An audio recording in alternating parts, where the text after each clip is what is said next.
today. He's here early, and I believe that we're going to have a healthy talk. We are going to talk about the National Alcohol Awareness Month that is going down this month of October, and the theme, quite interesting this year, focusing on women. But first things first, we start with Education Matters, where the Education Cabinet Secretary, Professor George Magoha, has issued a stern warning against examination cheats. Magoha said that papers will only be seen during the day of examination. Magoha presided over the launching of the examination period at the Kenya School of Government in Nairobi, where education officials were issued with security padlocks that will be used to lock 489 containers where examination papers will be stored.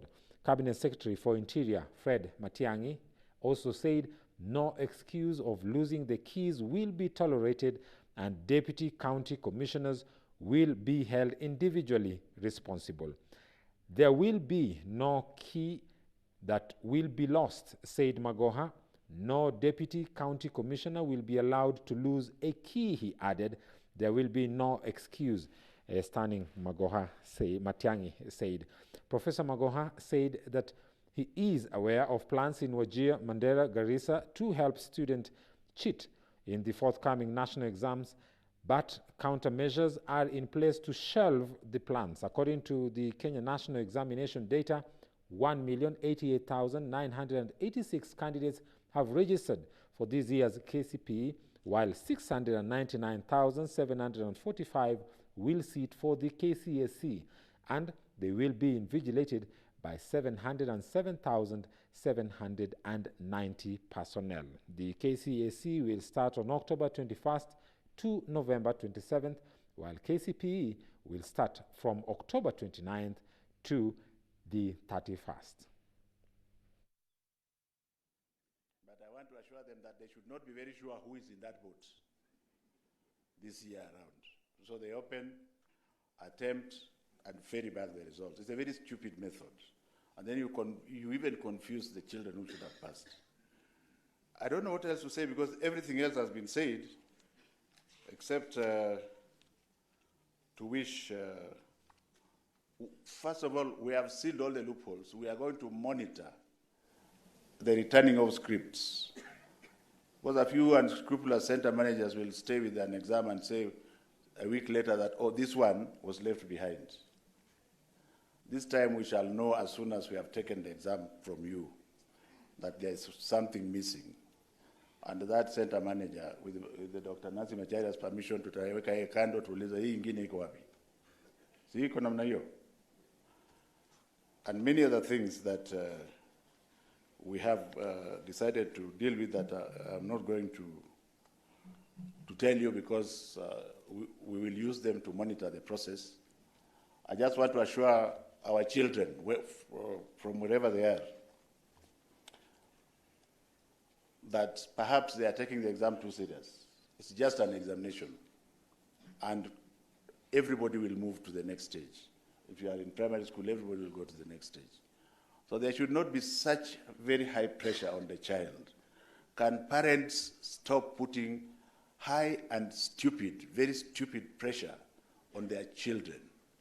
Accept our children the way God has given them to us. We can't be the same.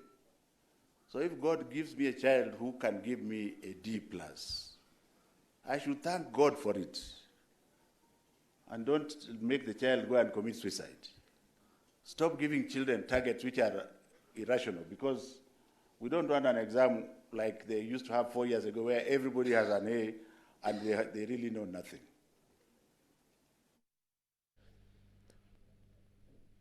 Well, we stick to Education Matters now, where Pwani University students on Monday morning staged a protest demonstrations against their institution in an attempt to have their grievances heard by the administration. This activity, however, did not serve well with the school administration, who resorted to seeking the intervention of the General Service Unit. A Twitter user, Susan Juma, went online and expressed displeasure towards the manner in which the administration allowed officers to handle the students. In a span of 2 weeks now, students of 2 major universities, namely Moi and Kenyatta universities, staged demonstrations to air their grievances against the administrations. Both universities were shut down indefinitely.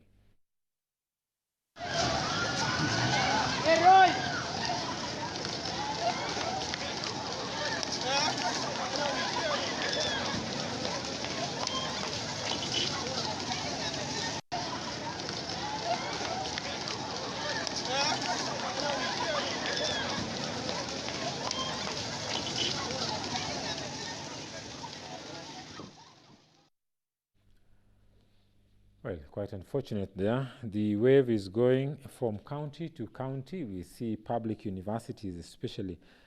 And I hope something needs to be done about that. It's not by chance, I would say. Well, away from education now, we take a look at matters politics.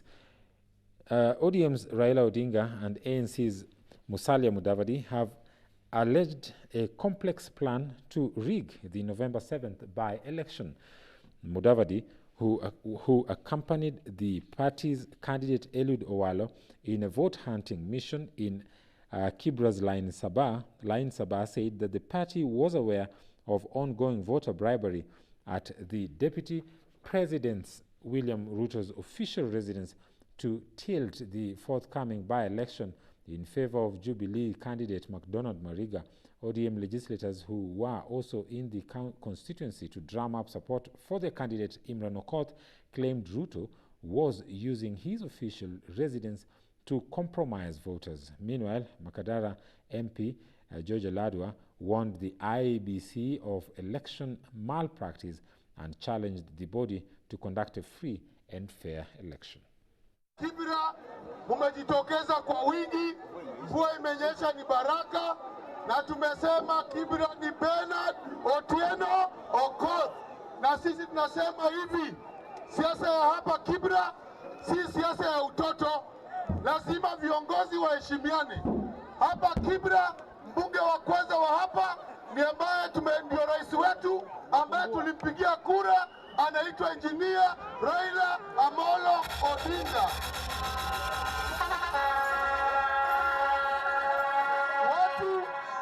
Sisi tulisema watu tutaapisha Raila, wale wakasema tutaapisha, sisi tukasema nini? Tutaapisha. Tuliapisha ama tukuapisha?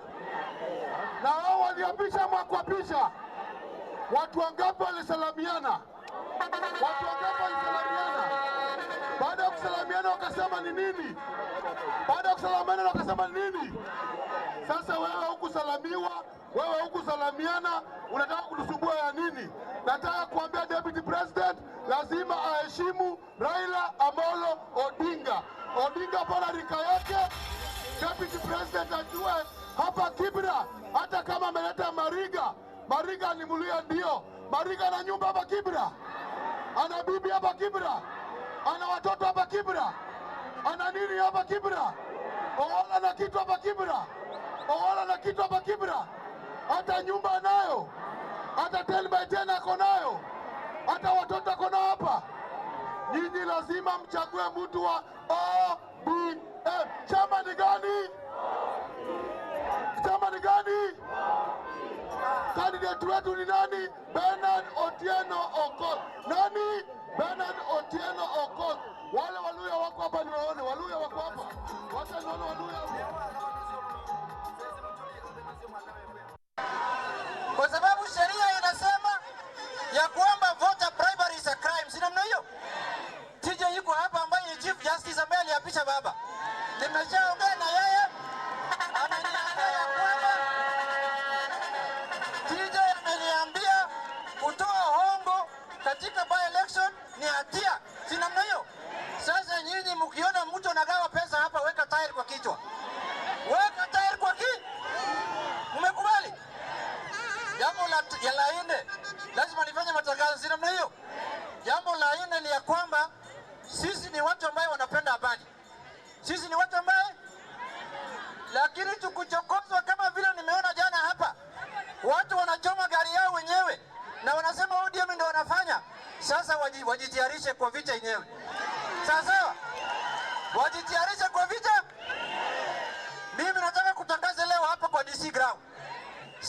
unajua Karen kwa nyumba ya Ruto ni nyumba ya serikali. Ni nyumba ambayo imejengewa deputy president namna hiyo. Tunatoa notice kuanzia leo. Tukiona pesa yote inagauliwa kwa hiyo nyumba, sisi tutavamia hiyo nyumba na tutachoma kama nyumba ya wananchi. Well, quite strong allegations there by the Orange Democratic Movement. We move away from that and look at matters devolution. The County Assembly of Busia joined 14 other counties in rejecting the Punguza Mzigo Bill, fronted by the Third Way Alliance Party leader Dr. Ekuru Okot. Only Uasin Gishu has passed the bill with less than 4 days to the expiry of the 90 days required by assemblies to pass or reject the bill. The bill requires the support of 24 assemblies for it to pass the threshold. Barely hours after being rejected by Nakuru County Assembly, the Third Way Alliance leader Ekuru Okot received another shocker, with Nairobi County rejecting his Punguza Mzigo Bill. Devolution Cabinet Secretary Eugene Wamalwa and Likuyani MP Enoch Kibunguchi have hailed members of the Kakamega County Assembly for rejecting the Punguza Mzigo Bill. Na kila mbunge anapata milioni 100. Kwa hivyo kwa wabunge 12 hiyo ni 1.2 billion. Na mkiambiwa eti mpunguze constituencies zibaki 2 in Western and in Kenya, you are the largest county, ninyi ndio mtapoteza bilioni 1 automatically. Kwa kupunguza mzigo, mtakuwa umepunguza maendeleo katika kaunti yenu. Hiyo mnakubali? Kwa hivyo lazima tushukuru viongozi wetu MCS wa Kakamega kwa ule uamuzi wa busara walitoa wiki jana kuangusha hiyo bill. Tungoje ile pendekezo la BBI ambalo tunataka tuunganishe wa Kenya. Now, sticking to politics, Junet Mohammed, who is the Suna East MP, has said that there will be no NASA in the forthcoming Kibra November 7th by-election, and he reiterated that it will be an all-ODM affair. Let's listen into this bite. Yangu ni machache sana. Ya kwanza, nataka kutangaza hapa ya kwamba sisi kama ODM, adui yetu ni mtu yoyote ambaye anapinga ODM. Akuwe Jubilee, akuwe ANC, akuwe Ford Kenya, akuwe chama yoyote. Hiyo msikia? Tunafieka wote zinamna hiyo. Katika uchaguzi ya Kibra, chama ambaye tunatambua ni moja pekee. Ni chama gani? Chama gani? Chama gani? Mambo ya ANC, sudi Ford Kenya, sudi Ford nani, hawa yote waende mba. Hakuna kitu naitwa NASA kwa hii by election. Sisi tuko katika chama ya Mariga ni adui ya, Eliud Owalo ni adui ya, sudi Bukaji, sudi Bukiti ni adui ya. Now, still on 2022 politics, the Tigania East MP, Josephat Kabebea, wants any constitutional amendment through the referendum to be pushed to the during the 2022 general election, where he proposes to have an extra ballot for the referendum question due to what he describes as reducing the burden of taxpayers' money. Let's listen in to this idea from the MP. Kweli katiba iko na makosa kiasi fulani hapa na pale, inahitaji marekebisho. Lakini na mimi nauliza namna hii, ni kweli kurekebisha ni mzuri. Lakini juzi tumefanya census, tumetumia kama 20 billion. The other day sisi tulifanya ile inaitwa unduma namba. Tumetumia pesa mingi sana. Alafu inakuja unduma tu, nayo itatumia pesa nyingi sana. Alafu kuna ile inaitwa voter registration, nayo itatumia pesa mingi sana. Kuna ile pesa imetumika na ile timu inaitwa BBI 10 billion. Nayo hiyo si ni pesa nyingi. Alafu mkuje hapo tena mseme mnataka ile siasa ya referendum, naye itumie 30 ama 40 billion. Alafu kutoka hapo muende kwa election ile tunaenda 2022. Hiyo mzigo nauliza ni nani atabeba? Siku ile tunaenda kupiga kura ya 2022, kukuwe na ndebe ngapi? Hii ni ya kuchagua MP na president na nani chagua. Ukimalizana kuchaguana hapa kando, kuwe na ndebe nayo ya katiba, yes or no, upige kura vile unataka. Kwa hivyo nasema we combine. Now, moving on to Ambu Politics, where the Ambu Deputy Governor James Nyoro has warned those who plan to derail development in the county, saying that they are waiting for Waititu to shape up. The Deputy Governor has warned supporters of the embattled governor who is facing corruption charges. Nataka kuwauliza nyinyi wakaaji wa Kiambu, hii timu yangu nataka, I want to congratulate this team. Hii timu ya agriculture inafanya kazi. Kama timu zote katika Kiambu County zinafanya kazi kama hii team, tungekuwa mbali. Kuna wengine wanangoja sijui nani atarudi na atarudi lini. Lakini hata wakati huu tunajua Yesu atarudi. Ile ambayo hatujui ni siku. Kwa hivyo hatuwezi kukaa hapa tugoje ati kwa sababu mtu atarudi na hatujui atarudi lini. Sasa wewe fanya kazi yako. Kuna wengine huko wanagojea ati atarudi. Wacha arudi siku ile atarudi, pengine baba ndio anajua, hata hakuna mtoto mama ajui. So tungetaka kuambia watu wale wafanyikazi wa Kiambu tuko nao, tunajua wale wanatuvuruta chini, na mimi nimesema hivi, tukivurutwa chini na mtu yoyote nitakuja kuambia, ili mjue kama ni mpango tunao, na wewe unataka kutupeleka kichorochoro ili tusionekane tunafanya kazi, mimi nitakuja kuambia. Kwa sababu tumepotesha miaka 2, tumebakisha miaka 3, miaka 2, miaka 3. Sasa tukicheza hapa tutakuwa tumepoteza 3, tutabakisha miaka 2. Na zile kaunti zingine mkisikia kama huko Laikipia, wamerisi equipment, wamerisi magari, wamerisi theater, wamerisi kila kitu. Kwa sababu siasa zao ni maendeleo. Siasa zetu ni nduni. Na president ametuambia tuache siasa. Haikuliwi, haipei watu. Now, away from politics to other matters, the Kenya Defence Forces officers were on Monday celebrated in their hard work and sacrifice in a ceremony led by the Defence CS Rachel Omamo at the Langata Barracks.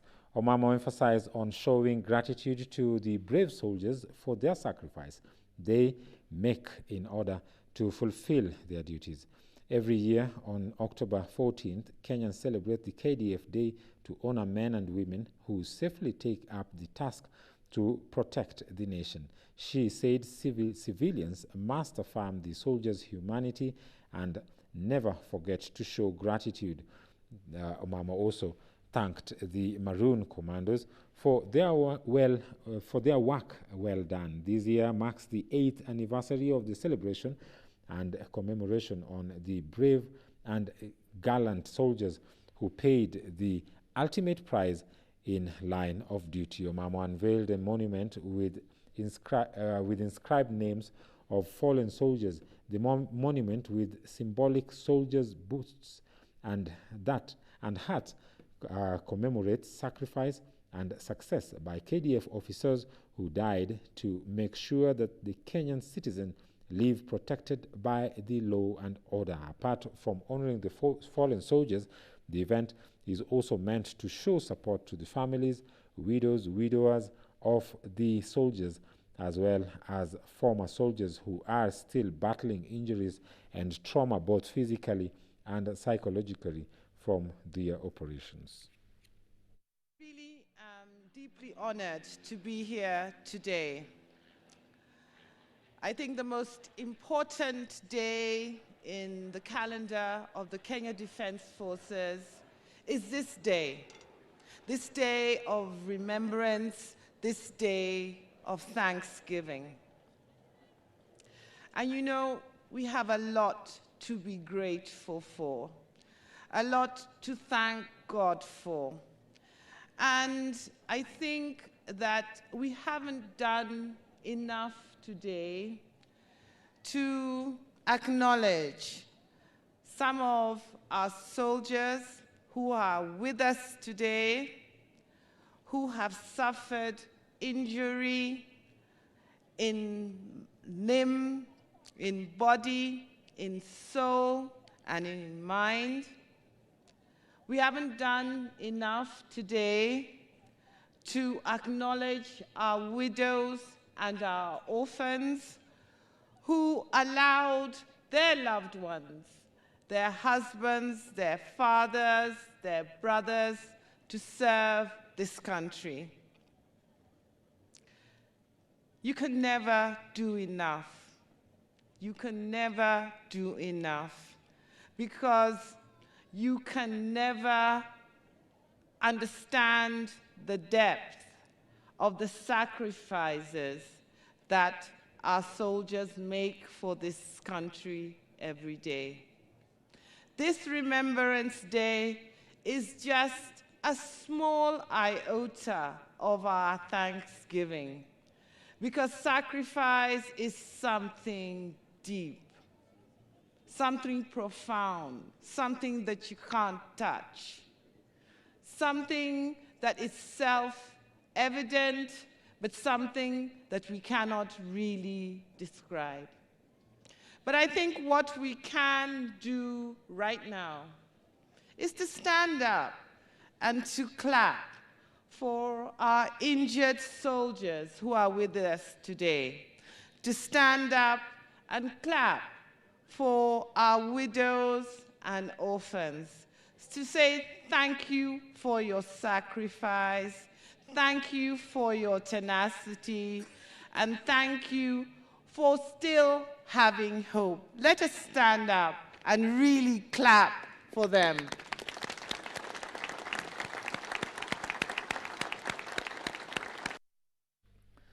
Well, quite encouraging there for the Kenya Defence Forces. Indeed, these people these men and women, put their lives on the line to protect civilians and the country's borders. And I believe that indeed God will also grant them good health and sound mind to do their job continuously, and as well protect them and their families. Still, on the very event, there was another inspiring moment where a poem by KDF Sergeant Gladys Emodo, an insider perspective on the hardship soldiers face and the sacrifices that they make. Let's listen into this. We left for Somalia for war with only duty and honor in our minds. A KDF day thus was born, to which we stand upon this hallowed ground, listening to voices so precise of fellow soldiers who have sacrificed and surrendered their lives. These are the men and women who had taken up the cause, giving no less than their all. These are the men and women in uniform who got life and fought for life itself. This is a life we chose, and nothing is certain though in war. Most come back upon completion of the deployment. Some return with terrible injuries, never to be mended. Others dying where they are fighting, while ensuring this land of our birth is well protected and well defended. The sacrifice and courage of soldiers can never be overstated. So when you encounter our veterans, when you encounter our fighting troops, when you encounter us, say thank you. We protect our freedom. I stood and watched a fellow soldier bow down on the battlefield cross, reciting it word by word. This helmet and the dog tags represent the names of long-gone soldiers, never to be forgotten. The invited rifle and bayonet signify a day of prayer such as this, the KDF Day. And the boots and combat worn and dirty signify our soldier's last march in his last battle. Once a soldier, always a soldier. Kenya, our land of birth, we pledge to protect you as long as we have life within us and breath beneath our nostrils. We shall never relent to the Al-Shabaab insurgents whose souls seem to be made of leather. We will continue taking war right at their doorsteps, and they are not going to get a quiet life whatsoever. How powerful you are as a nation that they fear you so much. They envy you because Kenya is a land of the free and a home of the brave. If these Al-Shabaab insurgents think they are going to tear apart the social economic fabric of our nation, if they think they are going to threaten our personal safety, they are misguided. We would rather die to the last as we rush into the midst of the war with courage and determination than live a coward life than them. And for only then we will be proud of what we did. And someday say, been 8 years now, yet seems just like yesterday, when terror visited our land of birth. A time we had our country calling. We heard the cries and sobs of fellow countrymen. The abductions, the bombings on our tourists had infused. Now, indeed, kudos to the KDF. There are two matters insecurity now in Lamu. On October the 2nd, 2019, a police officer went missing on the islands of Lamu. On 5th of October 2019, Constable Hesbon Okemwa Anunda's dismembered body was found. The officer's G3 rifle and 60 bullets are still missing. This is not the first of such killings reported in Lamu. In 2017, Chief Mohammed Sheikh Mohammed 50 was attacked with machetes and killed while on his way to work. In places such as Lamu, residents fear the police and the government. After decades of marginalization, communities are less empowered about their constitutional rights and fears coming out to speak against state excess. Meanwhile, in Lamu County, leaders demanded the compensation for Lamu victims of police brutality. Let's listen in. It was with deep shock and utter disbelief that I learned of the grisly murder in cold blood of Constable Hesbon Okemwa Anunda, serving the Kenya Police Service, whose body was retrieved at Pate Island. This heinous and beastly act, directed at our security agencies, calls for condemnation in the strongest terms possible by all right-thinking and law-abiding Kenyan citizens. I wish to restate for the record that as a leader and a legal practitioner, I hold the view that lawlessness and extrajudicial killing, especially directed at security agents, has no place in a civilized society and is totally unacceptable. I passionately appeal to the security agencies to thoroughly investigate this wanton killing of a security officer and bring the perpetrators to justice as quickly as possible. I convey our condolence to the family and friends of Constable Anunda. I am, however, further perturbed by the disturbing event that followed. That is the senseless blanket punishment meted out on innocent peace-loving civilians in the villages of Chundwa and Miabogi, perpetrated by the security forces.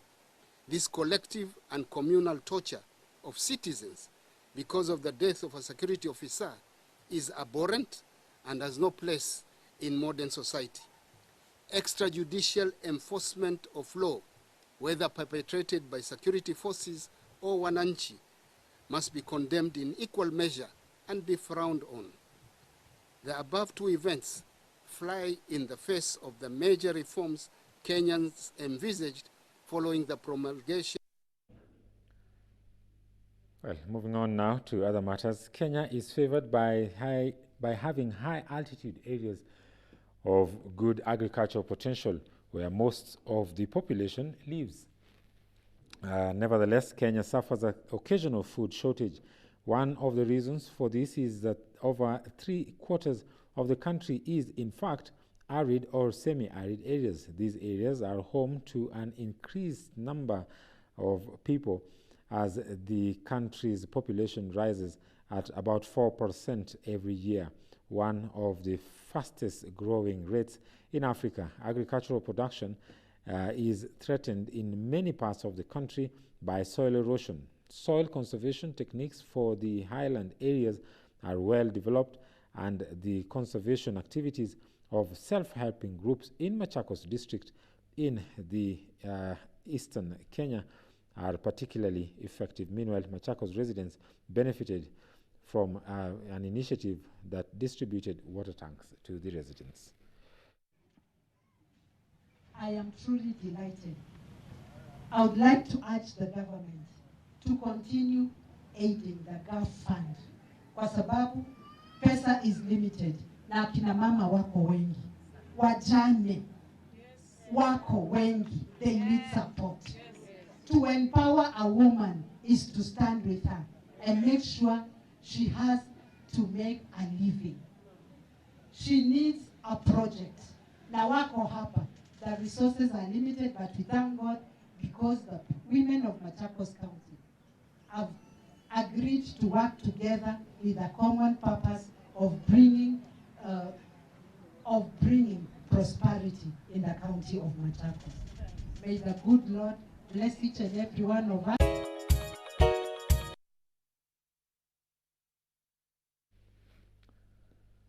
Well, moving on to other matters now.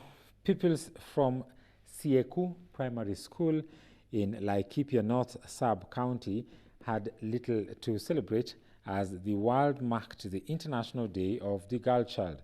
For many of them, access to education is through difficult circumstances as they have to walk up to 8 kilometers daily to reach the only primary school in the location. To get there, they have to pass through the wildlife inhabited Mukogodo forest at great risks to their safety. Mukogodo Girls Empowerment Program, Josephine Ndirias, says that unlike in other parts of Laikipia, girls in Sieku location face serious hardships to get an education. Ndirias said some girls have been sexually molested on their way from or to school. At other times, they arrive late to school as they try to avoid elephants that roam the expansive forest. During the Day of the Girl Child celebration held a few meters from the school, girls highlighted the challenges that they face daily to pursue education. Let's listen in.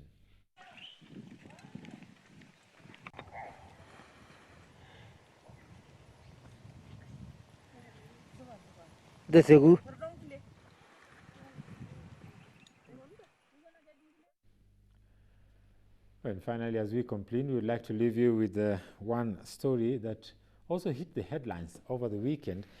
The Nobel Peace Prize this time comes to Africa once again. This has been awarded to the Ethiopian Prime Minister, who was lauded for his work of ending one of the most stretched civil strife in Africa. Let's listen in to the next story by Doreen.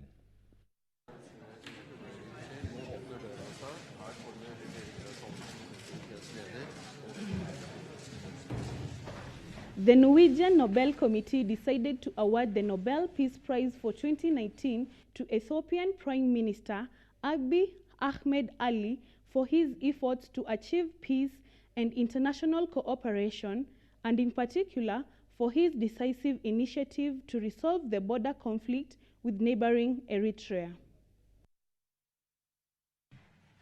The Norwegian Nobel Committee has decided to award the Nobel Peace Prize for 2019 to Ethiopian Prime Minister Abiy Ahmed Ali for his efforts to achieve peace and international cooperation, and in particular for his decisive initiative to resolve the border conflict with neighboring Eritrea. From the announcement, Abiy Ahmed has been praised for initiating important reforms that give hope and better life. He has lifted the country's state of emergency, discontinued media censorship, dismissed corrupt military and civilian leaders, and pledged to strengthen democracy by holding free and fair elections. Abiy Ahmed has initiated important reforms that give many citizens hope for a better life and a brighter future. He spent his first 100 days as Prime Minister lifting the country's state of emergency, granting amnesty to thousands of political prisoners, discontinuing media censorship, legalizing outlaw opposition groups, dismissing military and civilian leaders who were suspected of corruption, and significantly increasing the influence of women in Ethiopian political and community life. Abiy Ahmed, who made peace last year with Bitter for Eritrea, has been awarded praise for his efforts to achieve peace in engaging other reconciliation processes in East and Northeast Africa, including Djibouti, Sudan, and Kenya. In the wake of the peace process with Eritrea, Prime Minister Abiy has engaged in other peace and reconciliation processes in East and Northeast Africa. In September 2018, he and his government contributed actively to the normalization of diplomatic relations between Eritrea and Djibouti after many years of political hostility. Additionally, Abiy Ahmed has sought to mediate between Kenya and Somalia in their protracted conflict over rights to a disputed marine area. The Norwegian Nobel Committee hopes that the Nobel Peace Prize will strengthen Prime Minister Abiy in his important work for peace and reconciliation. Ethiopia is Africa's second most populous country and East Africa's largest economy. A peaceful, stable and successful Ethiopia will have many positive side effects and will help to strengthen fraternity among nations and peoples in this region. Reporting for GBS Morning Extra, I am Wawira Doreen. Well, that story from Ethiopia brings us to the end of this first segment. We now take a short break, but before we do that, as I mentioned earlier, a guest that we had invited earlier and had a very short time with us is back today, and today we're going to have enough time to talk about this. I'm talking about the National Alcohol Awareness Month that is always commemorated every month of October here in Kenya. Well, before we take that short break, let's take a look at today in history.